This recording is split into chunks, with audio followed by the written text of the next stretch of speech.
$6 tickets to a championship series. Empty seats echoing through what should have been the league's biggest moment. And two of the WNBA's most celebrated stars standing on the court, realizing that without one specific player, nobody seemed to care anymore. What happened during the 2025 WNBA Finals wasn't just embarrassing. It was a brutal wake-up call that exposed the uncomfortable truth the league had been desperately trying to ignore. Picture this. You're A'ja Wilson or Jonquel Jones. You've fought through an entire grueling season, battled through the playoffs, and finally made it to the championship stage. This is supposed to be your moment. The cameras, the crowds, the validation of everything you've worked for. Instead, you walk onto the court and see rows upon rows of empty red seats staring back at you like a ghost town. The energy isn't electric, it's non-existent. And when you check the ticket prices online later that night, you see seats going for less than a large pizza. $6 for the finals, the WNBA Finals. This wasn't supposed to happen.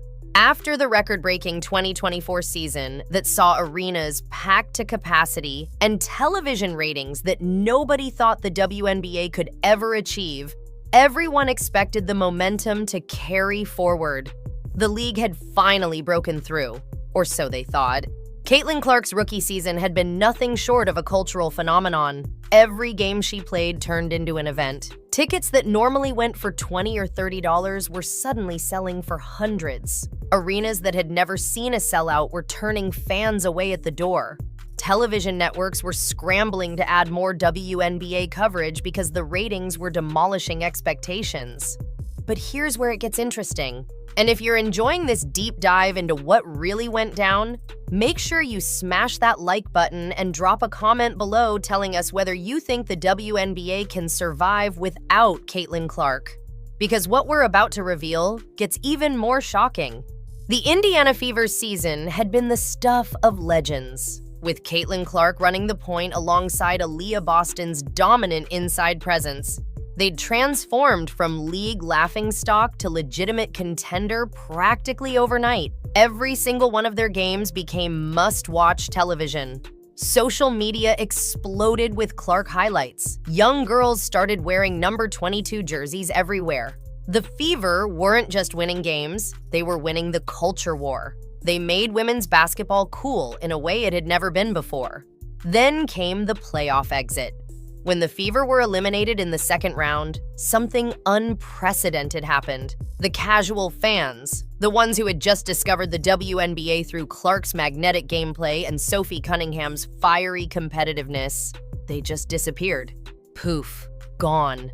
Like they'd never existed in the first place. The television ratings didn't just drop, they cratered. We're talking about a nearly 50% decline from the games featuring Indiana to the conference finals. 50%. That's not a dip. That's a collapse. The league tried to spin it. Commissioner Kathy Engelbert released statements about competitive balance and the strength of the playoffs. Marketing teams worked overtime trying to hype up the finals matchup. They pushed A'ja Wilson's MVP credentials, talked about championship legacies, tried every angle they could think of, but the numbers don't lie, and social media sure as heck doesn't either. Fans started posting screenshots of ticket prices with captions like, "You can't even give these away." And remember when WNBA tickets were actually hard to get? The mockery was relentless and honestly, pretty deserved. But that wasn't the whole story. Behind the scenes, according to multiple league insiders who spoke on condition of anonymity, there was absolute chaos. Team executives were panicking about revenue projection. Television partners were having emergency meetings about their broadcast deals. Sponsors were quietly asking questions about viewership guarantees. The entire house of cards that had been built on the back of Caitlin Clark's popularity was teetering on the edge of collapse, and everyone knew it except apparently the players who had spent all of 2024 downplaying her impact. A'ja Wilson had been particularly vocal throughout the previous season about how the WNBA's success was a team effort, how it wasn't about one player, how the league had been building toward this moment for years. She wasn't wrong about the history and the groundwork, but she was dead wrong about the present reality. When she walked into that half-empty arena for Game 1 of the finals, the cognitive dissonance must have been overwhelming. This was supposed to be her coronation, her moment to prove that the WNBA's stars could carry the league without the rookie sensation everyone was obsessed with. Instead, it became the most public humiliation imaginable. The footage from those finals games is genuinely hard to watch if you care about women's basketball. Camera operators were clearly struggling to find angles that didn't showcase the empty sections. Broadcasters kept trying to hype up the intimate atmosphere, which is code for nobody showed up. Players were visibly frustrated, and not just with the game action. You could see it in their body language during timeouts, the way they'd glance up at the empty upper decks, the forced smiles during introductions. Jonquel Jones, normally composed and professional, was caught on a hot mic saying, "This is DM and embarrassing," during a dead ball situation. That clip went viral faster than any highlight from the actual games. What happened next would shock everyone, even those who had been predicting disaster. The social media backlash against the league, and specifically against players who had criticized Caitlin Clark, became absolutely savage. Fans started posting comparison videos showing packed Fever games from the regular season next to the empty finals arenas. One particularly brutal TikTok showed a time-lapse of ticket prices dropping day by day as the finals approached, set to sad music. It got over 3 million views in 24 hours. Another viral post compiled every negative comment that veterans had made about Clark throughout her rookie season, with the caption, "This is what happens when you disrespect the person paying your bills." Harsh, but the internet isn't known for subtlety. The players tried to fight back. A'ja Wilson posted on social media about respect and appreciation for the game, but the comments section was absolutely ruthless. Thousands of responses all saying variations of the same thing. Where were these fans you're talking about? We saw the empty seats. Jonquel Jones attempted to take the high road, talking about how real fans support the league regardless of who's playing. But that just made people angrier. Because the implication was clear. If you only watched because of Caitlin Clark, you weren't a real fan. That kind of gatekeeping doesn't play well when your championship tickets are going for the price of a fast food meal. Now here's where it gets really interesting. And this is information that most people don't know. League sources have revealed that there were heated meetings between players and league officials during the finals. Multiple stars, including Wilson and Jones, demanded to know why the marketing budget seemed to disappear once Indiana was eliminated. They wanted answers about why the promotional push that had been so aggressive during the regular season suddenly went quiet. And the league's response, according to these sources, was basically a shrug. What were they supposed to do? The person everyone wanted to see wasn't playing anymore. This created a fascinating divide in the locker rooms across the league. On one side, you had veterans who felt disrespected and undervalued, who believed they'd earned their moment in the spotlight through years of hard work and dedication.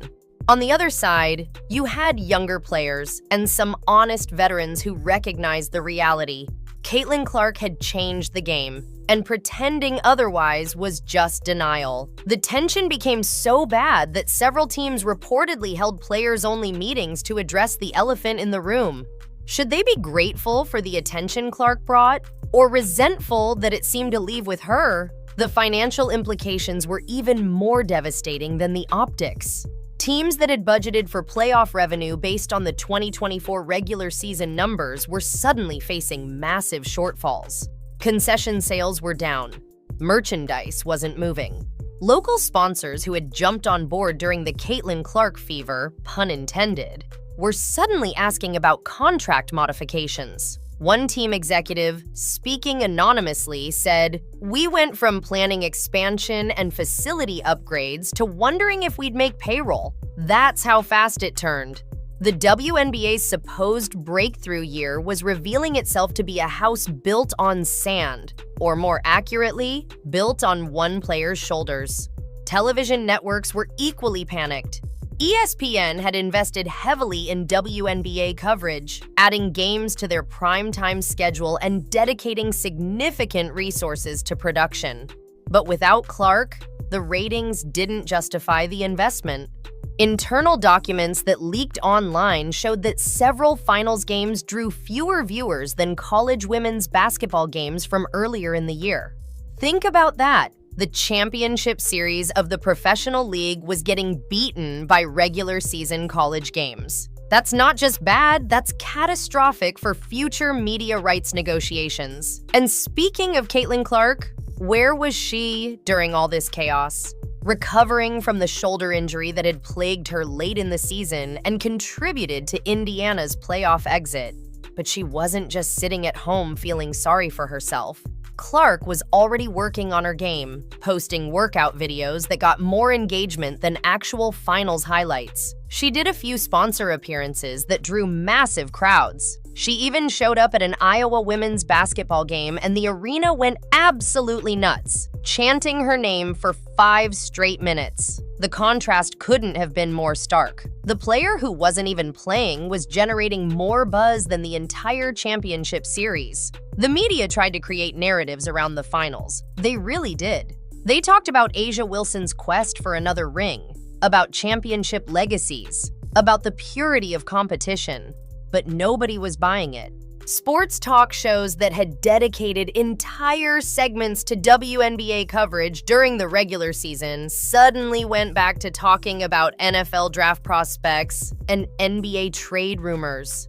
The few times they did mention the WNBA Finals, it was usually in the context of why isn't anyone watching, which just made the problem worse. Even die-hard women's basketball supporters were admitting in private that the games felt flat without the energy that Clark and the Fever had brought. Here's something that'll really blow your mind. Ticket sales data that was leaked showed that some finals games had more no-shows than actual attendees. People who had bought tickets during the regular season, expecting a certain level of excitement, just didn't bother showing up when they realized Indiana wasn't playing. The secondary market completely collapsed. Scalpers who had invested in finals tickets thinking they'd make a killing were literally giving them away outside arenas. One viral video showed a guy offering 2 courtside seats for $20 total and still not finding any takers. That's not just a bad look, that's a complete disaster. The international perspective made things even more interesting. WNBA games had started gaining traction overseas during the 2024 season, particularly in basketball-crazy countries like Spain, France, and Australia. But that international viewership dropped off a cliff once Clark was eliminated. European sports networks that had added WNBA coverage were suddenly questioning whether to continue. Social media engagement from international fans, which had been growing exponentially, basically flatlined. The global expansion that the league had been dreaming about for decades seemed to evaporate overnight, all because one player wasn't on the court anymore. Now, before we continue, if you're not already subscribed to this channel, what are you even doing? We bring you the real stories that mainstream media won't touch. Hit that subscribe button and turn on notifications so you don't miss any of our deep dives into WNBA drama. Because trust me, we're just getting started with this story. The aftermath of the finals has been even more revealing than the event itself. In the months since, several prominent WNBA figures have quietly changed their tune about Caitlin Clark's impact. Players who spent all of 2024 saying the league's success was about more than one person have started acknowledging in carefully worded statements that maybe her influence was bigger than they initially thought. A'ja Wilson, in a podcast appearance in early 2025, admitted that the energy was different without certain players in the playoffs, though she still wouldn't say Clark's name directly. It was the closest thing to an admission that many fans were going to get. The league's response has been to double down on marketing for the upcoming season. They've already released promotional materials heavily featuring Caitlin Clark, despite the fact that the season hasn't even started yet. They're clearly betting everything on her staying healthy and the Fever making a deep playoff run, because they know they can't afford another finals disaster like the last one. Some teams have even restructured their schedules to maximize games against Indiana, knowing that's where the ticket sales and television ratings will be. It's both smart business and a tacit admission that the league has a serious dependency problem. Sophie Cunningham's addition to the Indiana Fever for the 2025 season has added another layer to this story. The combination of Clark's playmaking and Cunningham's aggressive, no-nonsense style has fans even more hyped than last year. Early ticket sales for Fever games are already breaking records, with some matchups selling out within minutes of going on sale. The contrast with last year's finals couldn't be more obvious. People want to watch Indiana. Specifically, they want to watch Clark and now Cunningham, and they really don't care about much else. That's harsh, but it's the truth that the numbers keep proving over and over again. The financial projections for 2025 are fascinating. Teams are essentially splitting their budgets into two categories: games against Indiana and everything else. The revenue expectations are wildly different. Some franchises are projecting that their handful of games against the Fever will generate more income than the rest of their home schedule combined. That's an insane imbalance for a league that's supposed to be about competitive balance and parity. But when your championship series draws worse than a regular season game featuring one specific team, you don't really have a choice but to acknowledge reality. Critics of this narrative will point out that building a league around one player is unsustainable and potentially dangerous. They're not wrong. If Caitlin Clark gets injured, if she decides to play overseas, if she retires early, the WNBA could be right back where it started or worse. But here's the thing. The league wasn't in a great place before Clark arrived. Average attendance was stagnant, television ratings were abysmal, and most Americans couldn't name 3 WNBA players if their life depended on it. Clark changed all of that practically overnight. Yes, it's risky to be so dependent on one player, but it's better than the alternative of continued irrelevance. The psychological impact on other players has been profound. Several WNBA stars have reportedly sought advice from sports psychologists about dealing with the reality that they're not the draw they thought they were. That's not meant as an insult. It's just facts. These are incredibly talented athletes who have dedicated their lives to their craft, and they're being confronted with the uncomfortable truth that talent alone doesn't equal popularity. It's a lesson that male athletes learned long ago. Star power matters as much as skill, sometimes more. The WNBA is just now grappling with that reality in a very public and painful way. Looking ahead to the rest of 2025, the pressure on Caitlin Clark is immense. She's not just carrying the Indiana Fever's championship hopes, she's essentially carrying the entire league's financial future on her shoulders. That's an unfair burden for a player who's only in her second season, but it's the situation everyone finds themselves in. The good news is that Clark seems to thrive under pressure. Her rehab from the shoulder injury has gone well, and early reports from Fever training camp suggest she's even better than last year. If she can stay healthy, and Indiana can make a deep playoff run, maybe even win a championship, the league might finally stabilize. But what happens if they don't? What if the Fever get eliminated early again?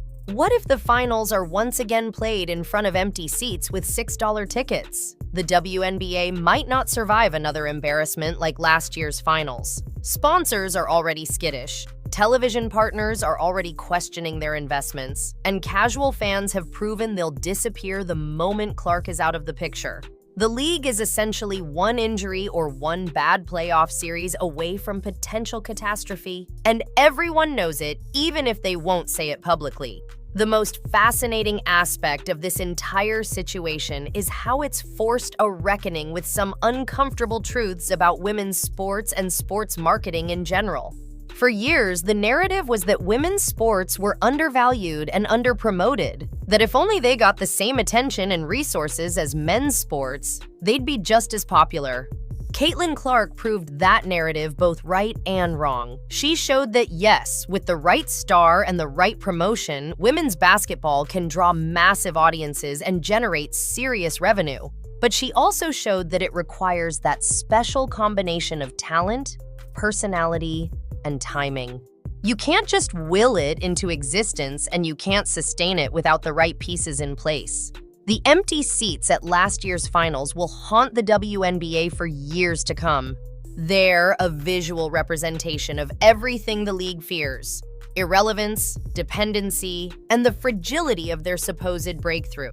A'ja Wilson and Jonquel Jones will forever be associated with that disaster, fairly or not.